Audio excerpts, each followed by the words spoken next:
naming his former campaign manager, Kellyanne Conway, as his White House counselor. She joins us now with the latest on the transition team's plans. Congratulations to you, Kellyanne Conway. Thank you, Chris.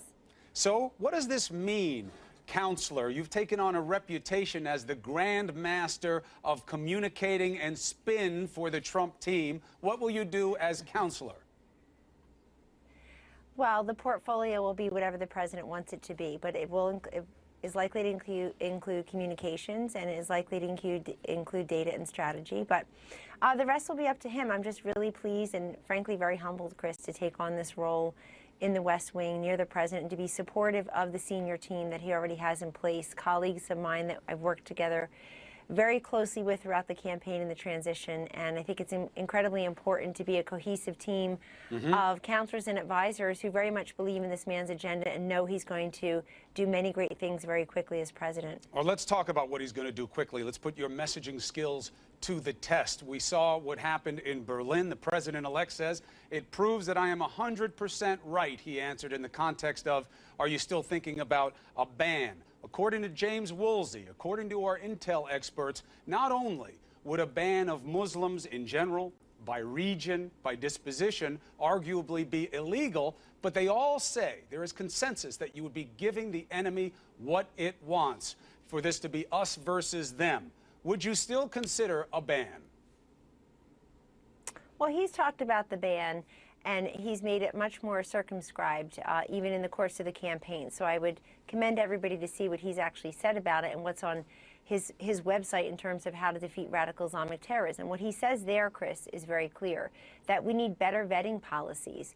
There are countries, as you and I speak, that are training, harboring, and indeed exporting terrorists to places like Nice and Brussels, and now Berlin, Germany, and certainly Paris and the United States of America. In San Bernardino, and of course a radicalized lone wolf terrorist in Orlando, killing 49 innocent people in May of this year. So people know here and abroad that terrorism is meant to feel like the, quote, new normal, but we don't need to accept that. ISIS is a relatively new player on the terrorism front across the globe.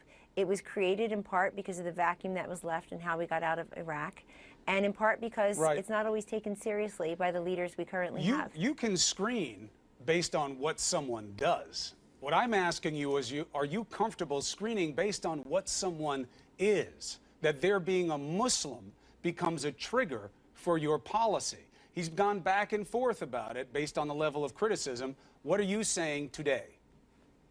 Well, he hasn't gone back and forth. He doesn't go back and forth on anything based on criticism. I mean, if you're us, and certainly if you're him, you are impervious to naysayers and critics in terms of them changing policy. But he's talked about this. I mean, you're going back to over a year ago and what he said about the ban versus what he said later about it, when he made it much more specific and talked about countries where we know that they've got a higher propensity of training and exporting. And I got you. I'm asking the simple question of whether or not being a Muslim will be a trigger. That's my question. Simple. No, it's not. No, it's not, Chris. And you're asking the same question different ways, and he has responded to this many different times, will a Muslim including in the be debates. a trigger? Will that count as something that you're going to look at in your policy?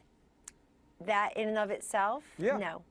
But however, let's also, I mean, I should say in addition, let's also address something that he had talked about very early on that also has become is clearly true, especially in countries like Germany now, which are facing a popular uprising against allowing an influx of refugees who aren't being vetted into the country. And we know that ISIS has threatened / promised to hide as Syrian refugees or otherwise. They've promised to do that. They've promised that they can do that, that they will just sort of blend in, I think were the words some of them used. I mean, we've got to start taking terrorism seriously. Why are we not? Why did Hillary Clinton refer to these terrorists as our, quote, determined enemies in her speech in accepting the nomination for president of her party, which ultimately was a failure? Why did she refer to them as our determined enemies when Donald Trump refers to them as radical Islamic terrorists who must be defeated? And not contained, that's all, and not mollified. The talk is great, strong talk. The question is, no question, it helped them in the campaign. Strong talk. Well, it is at this point, because I don't know what your policy is to end it quickly. Well, go what look he at the promised. website. Pull it up. I'll tell you what. You can hold me over the break. I've looked at it. There's nothing on that website that is distinguishable from what we're doing right now in a concrete way. I'm saying he's promising to end the war on ISIS quickly. What will you do that we're not doing now that will be so decidedly conclusive and quick? In addition to what I've already said several times, which is just stronger, better vetting policies, not looking the other way when there's evidence of terrorism and wrongdoing. In addition, getting our allies more involved, and even those countries that aren't necessarily ones that we deal with on a regular basis, get them involved to help defeat ISIS. I mean, where is, there's strength in numbers, and unfortunately you see Germany now added to the list of European countries that have fallen victim to ISIS, to radical Islamic terrorism. And so hopefully we can get more cohesive and collaborative responses from some of our allies and from some countries that we don't normally deal with in defeating radical Islamic terrorism. They will retreat, they will be contained, they will be defeated, not just by talk, but by action. And, Donald Trump is constantly criticized here and elsewhere as, oh my God, look, he doesn't even have the evidence yet, and he's saying that it's ISIS. He's been right every single time, and he's not saying it to be right. He's saying it to remind us that the world is a dangerous place, and anybody who accepts this as the, quote, new normal is just not, they're giving in. They're completely acceding to those who don't believe in freedom, don't believe in girls and women having rights, don't believe in democracy, and have made very clear that they're there to destroy Europe and America. I mean, why all the skepticism about somebody who won as president and commander-in-chief, in large part because he had a stronger message. He had a more decisive pro-America, anti-terrorist message. Well, it sounds a lot like what we were hearing from the other side in terms of what you do to stop terror, but we've been fighting it for 15 years for a very simple reason, as you know, Kellyanne. It ain't easy. It's complex. We've tried a lot of different things. Right. And the question is, what will we do differently now? We'll have to wait and see. Let me ask you about something else. This story that came out that there was a plan to auction off access to the president and the sons around the inauguration weekend until the Center for Public Integrity blew it up, and now it's going away. Were you aware of that solicitation of what was going on and the sons' involvement? Look, they're all going to do whatever they need to do under the law to comply with what's our major changes to their family and to their family's business, and certainly to their father's status as president of the United States. But I think we should go back and look at what Don Jr. and Eric have done and wanted to continue to do, which is raise money for charities. The Eric Trump Foundation is 10 years old. It has done enormously great work in many different corners. That's the same thing the Clinton people said when they were defending their allegations of pay for play. They were selling off $1 million trip to hunt with the boys and hang out with the president. That sounds like paying for access. I don't know how they're the same, how that's the same as Bill Clinton giving a $1 million speech in Russia, and then Hillary Clinton, while Secretary of State, turning around and giving 20% of the U.S. uranium interest away. A little bit different. It's paying money to get to power. Sorry, very different than worrying about, quote, friends of William Jefferson Clinton getting the contracts after Haiti suffers a devastating hurricane in 2010. Very different than allowing foreign governments to come into the State Department like it's some concierge for money. So paying $1 million to hang out with the president's okay? I didn't say that. I'm answering I know you're not answering it. You're answering it by going after the Clintons. I'm saying, what's your answer? You mentioned the Clinton Foundation. You said it was the same. I'm telling you, it is absolutely not the same. I'm saying you're giving the same defense that they gave. When you made the allegations about the Clintons, they said, we do lots of great work. We took these meetings. There's never been a direct connection between what she did at the state and what was going on at the foundation. You're now saying basically the same thing. Eric Trump does great work with his foundation, and paying a lot of money to hang out with the president is okay.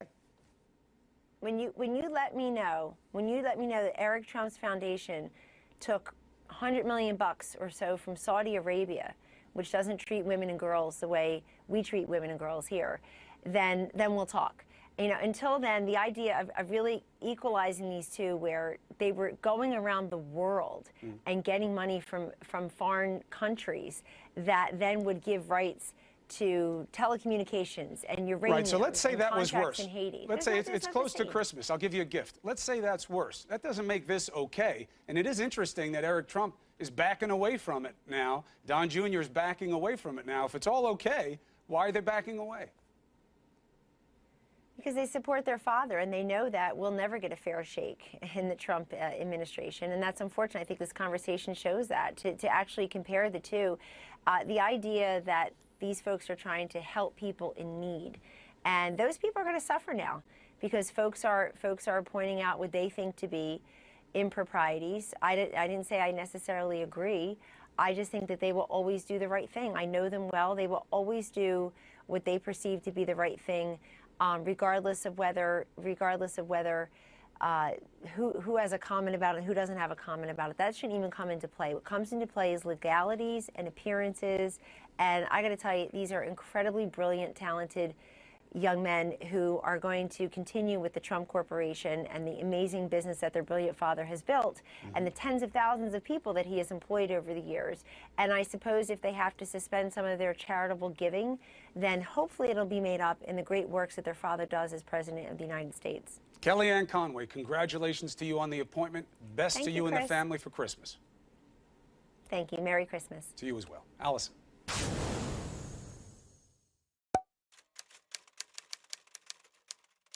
Mayor and former Trump campaigner, senior advisor, Rudy Giuliani. Mr. Giuliani. How are you? Always a pleasure. Rex Tillerson. Donald Trump had said, I'm going to drain the swamp. I'm not going to bring in the big pocket guys. I owe them nothing. Russia has its head in our election. The intel community is always concerned. Now comes Rex Tillerson, big rich guy, ExxonMobil, and friend of Vladimir Putin. Why should people be comfortable with this choice? Well, I think you're just looking at one aspect of his career. I mean, he's been head of one of the largest companies in the world. He has relationships all over the world. It wouldn't be unusual for a person in the energy business to have a relationship with Russia. Obviously, that has to be looked at. I don't know that he's really a friend of Putin's. I don't know Mr. Tillerson. I do know he received an award from the Russian government, but so did astronauts and other notable Americans. So I think it's something you have to really take a look at. He certainly has the background and experience to understand the world. And if you're going to get somebody in that position, you're probably going to get a very successful person. So you're okay with the choice? I'm okay with the choice. I think Donald Trump has selected somebody who knows the world and can advise him on the world. If you pick somebody like that, somewhere, someplace, they're going to have some issues that you're just going to have to deal with. I mean, whether it's George Shultz or Henry Kissinger or any of the great ones, they all had certain issues. What about Rudy Giuliani? If they're picking this one, Donald Trump just said, one of the things I like best about Tillerson is that he knows how to deal with world leaders. He's been around. He's a big-time player. How's that not more true for you? You go all over this country, almost every month out of the year. Some people know, some people don't, that you have very vibrant international consulting and legal businesses. You don't just go to oil-rich countries. You deal with lots of bad actors in terms of what's going on with security in their countries. What box does he check that you don't? Well, I think, the president has to pick the person he feels the most comfortable with. I took myself out of it, gosh, back on November 28th when there were 3 or 4 others, because it seemed to me the president shouldn't have to go through that, I got to choose this one, this one, this one. I think he has to have total 100% confidence. Why wouldn't he have 100% confidence in you? What happened to loyalty? That's what you guys kept telling us about Trump, was that he's a loyalty guy. Newt out, Christie out. You say you took yourself out. I am totally comfortable with being out of it. I have an awful lot to do. It would have been a big sacrifice to do it. So I had to make a choice early on in the game. I didn't want to be in the big sort of selection panel. But you made a sacrifice to get into the election in the first place. That's a small one. You didn't need it. That's a small one. You wound up fighting battles, getting bruised up. I mean, you came out on the right side of the equation. But it doesn't make sense to me. If he wants to reward loyalty and he wanted somebody that he knows he can trust in such a key position who knows the world, why wasn't he hammering on you to make the commitment and help him? Well, hammering on me never works. I've noticed.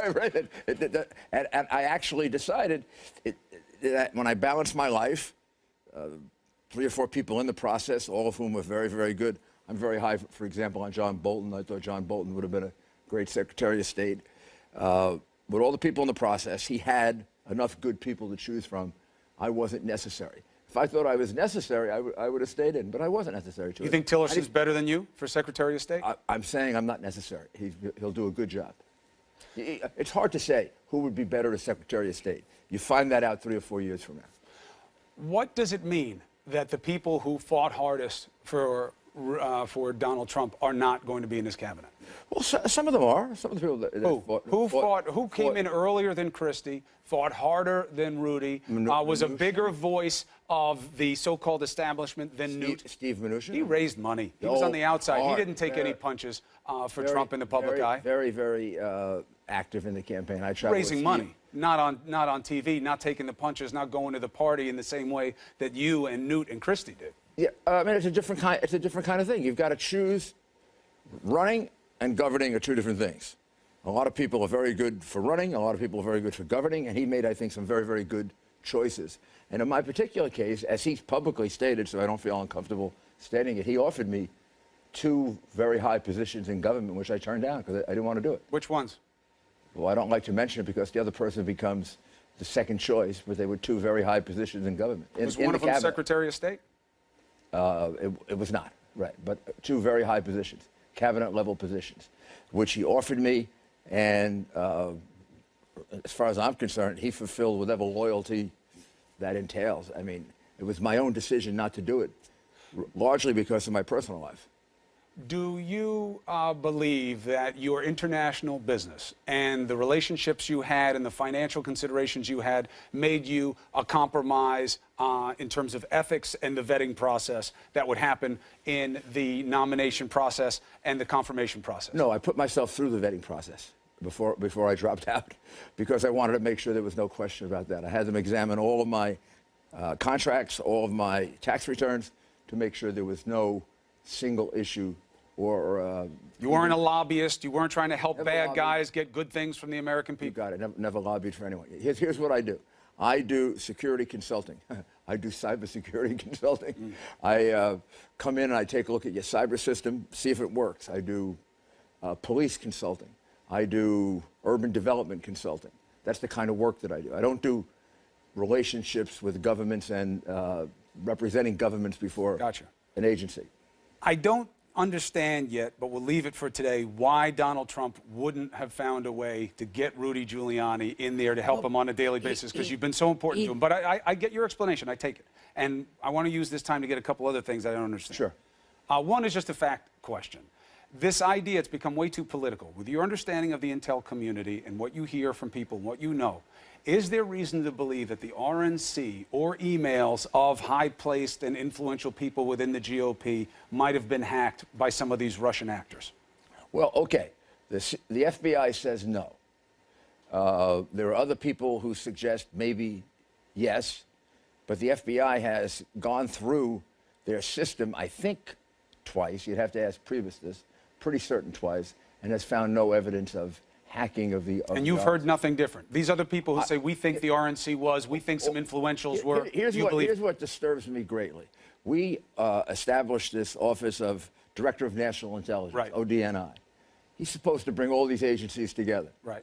It's his job to get the CIA that says that there might have been interference, et cetera, and the FBI that says there was no interference, to get them together. We shouldn't be having this battle. The government should be speaking with one voice on this. And that's the job of Mr. Clapper, who is the head of ODNI.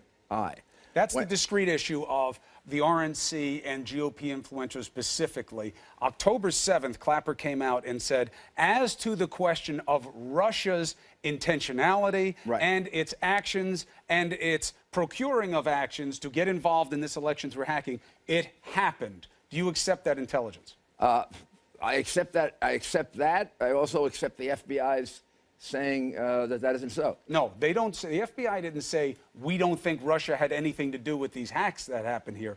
You're talking about the discrete issue of the RNC and GOP influentials. I'm putting that to the side. No. The FBI says that there is no evidence of any kind of hacking. The FBI comes to a totally opposite conclusion than the CIA does. And now it could be a different burden of proof. The CIA can use inferences. It can use deductions. My understanding is that the FBI won't go as far as the CIA did in terms of motive. Why did Russia do this? I see what you're saying, right. So, but that's a key distinction, because when the president-elect says, this is ridiculous, the idea that Russia was, well, hold on. The idea that Russia was involved with the hacking that happened in this election is believed and accepted beyond a certainty by Clapper as the coordinator of the intel agencies. That's why you had that memo that came out from the 16-plus agencies saying Russia is behind what's going on here. The president-elect doesn't accept that. He says this is about delegitimizing his win. Nobody's saying that. That's credible in my estimation. Why deny what the intel agency is saying about what Russia did here? Well, because first of all, you have to see the report. You have to analyze the report. There are conflicting pieces of evidence as to all of this.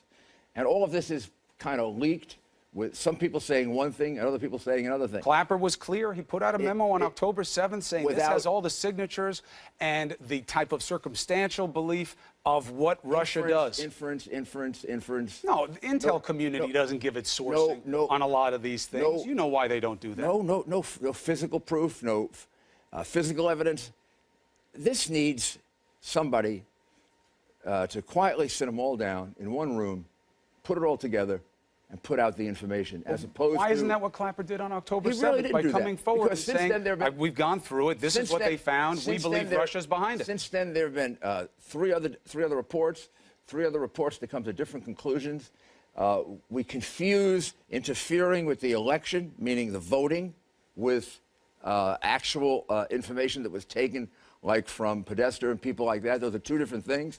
There also is some evidence of internal extraction of information from within the Democratic National Committee. I don't know how far that went. Well, why would Clapper have come out on October 7th and said, this is Russia? What happened with WikiLeaks, what's going on with the DNC, that's Russia. This is what they do. And by the way, this isn't the first time they did it. It may have gone back 2 or 3 cycles. That's why Obama wanted the investigation done. Well, this is why deny that? It makes it seem like Donald Trump is giving the benefit of the doubt to Russia in a way that he gives it to no one else. But it also is what China does. It's what Iran does. It's what China did successfully with OPM in taking out, 20 million identities from the United States government. So it is very, very hard to know who actually did it. And rather than having this big political discussion about it, somebody should do a really non-political investigation and determine what happened. What's going to happen now is it will be interesting to see what the president-elect does. It has to happen, and it should happen within the intelligence community, and the new director of national intelligence should get them all together and do it in an apolitical way. Rudy Giuliani, pleasure to have you on the show. I hope that as part of your private life, you still come on and make the case for the policies as you see fit going forward. I would be very happy to do that. You know I always enjoy it. All right. The best Thank you very much for you and the family. Merry Christmas. Poppy. Thank you, guys.